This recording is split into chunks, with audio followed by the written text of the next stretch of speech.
In the three relations here, I have a book database, I have a borrow database here, I have student database. There are three relations. A relation will have certain name. Here in the first relation will have the name as book. The book relation will have the attributes as book ID, title and author and year. Here it is having four attributes and 4 records. The second one is the borrow table. In the borrow table you have three rows and 3 columns. Rows sometimes called as tuples also. Rows, tuples or records. The horizontal representation we say that rows, records or tuples. The third table it is student database. In the student database you have the student ID, last name, initials, program as the attributes. The records are called as the attribute values sometimes, and then here we have the 5 records.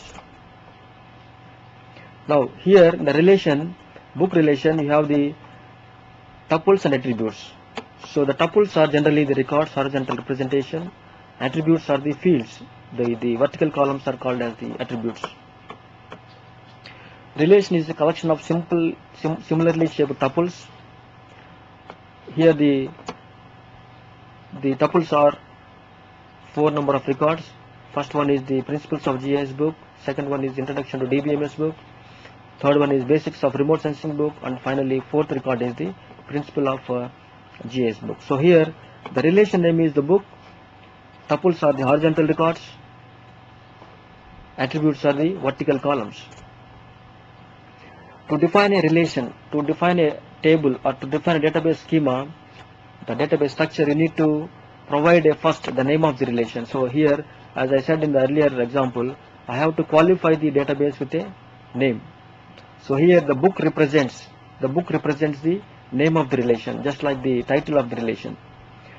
The relation heading will qualifies the attributes it will have. So here in the book it will have the attributes. The book ID is the attribute, the title is the attribute, author is the attribute and the year, followed by the data type of this attribute. So each and every the attribute will qualify the type of the data type which it will store in the database. So again, there are some certain keywords in this database RDBMS terminology. The important key is called as the key. Keys are mainly meant for uniquely identifying your information from the database. So the first one is we are in the process of identifying keys. So first let us identify a primary key. So a primary can be defined as a key that uniquely identifies the information from the given relation. So to become a primary key, each and every key should have the 2 kinds of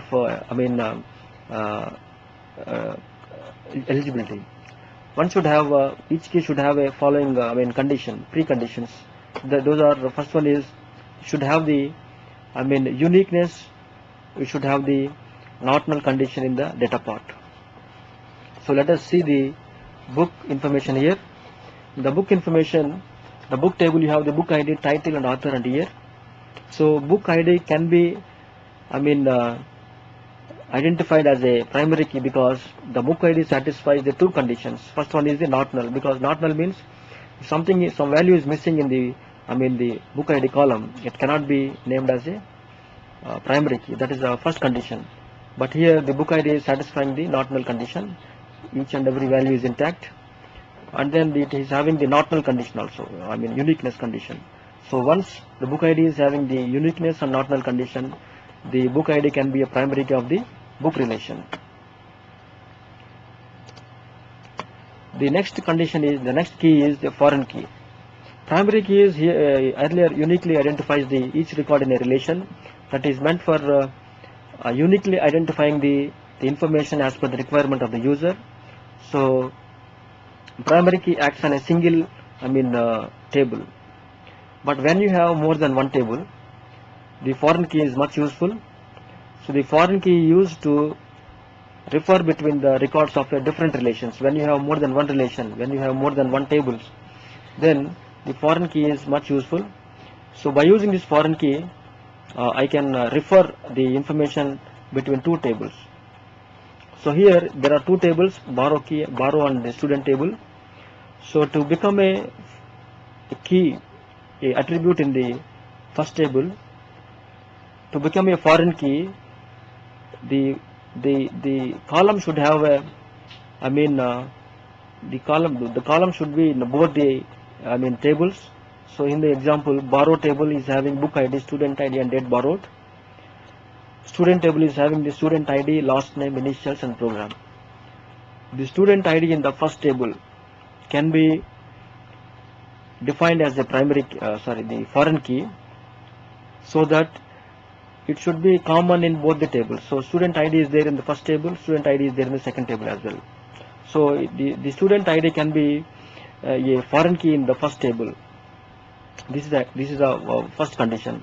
The second condition is the student ID should be the primary key in the second table as well. Then only it will be foreign key in the first table. So here there are two conditions for a foreign key mechanism. For becoming student ID as a foreign key, it should be common in both the tables. The second thing is the student ID should be the primary key in the second table. Then only it is valid to become a foreign key in the first table. Now, once after inserting the records and the identifying the keys are over, now it is finding the records and building the links. So the book and borrow student table can be made referential integrity by using the primary key and the foreign keys. Now at the end, after defining the keys, one should follow the three important rules for the data integrity. First one is key uniqueness should be there. Unique identifier should be there, no duplication with the relation. So key integrity should be followed. So every relation should have a primary key. It is a must and primary key value. And also each and every relation should have a referential integrity. That is, value of a foreign key refers to an existing primary key value in the other relation. So it should follow the primary key. It should follow the foreign key. The reason for identifying these keys are, it is basically to uniquely represent the information, to uniquely retrieve the information. So designing a database is not very easy task.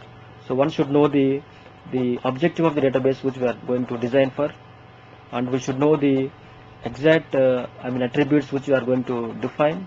We should also keep in mind that what kind of database, what kind of data we are entering in the the attributes. So all these kind of things we have to put in mind, and then accordingly we have to create